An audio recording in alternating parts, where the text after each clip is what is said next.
kita telah mendarat di Bandara Internasional Sultan Iskandar Muda. Selamat datang di Banda Aceh.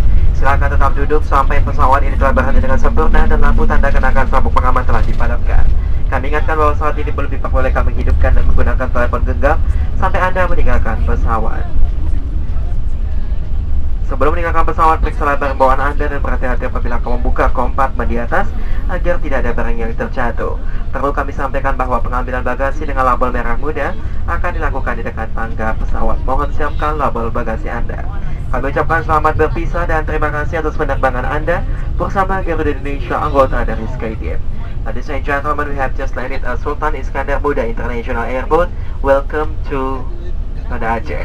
Please remain seated until we have reached our final parking position and the fasten seatbelt sign is up. Please do not switch on your mobile phones until you are in the terminal building. Before disembarking, please check all your personal belongings.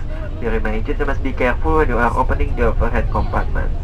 We remind you that all cabin baggages that were labeled with pink tag will be delivered there by the passenger stairs. Please prepare your cabin baggage tags. We would like to say goodbye to our passengers. Thank you for flying Garuda Indonesia, member of SkyTeam.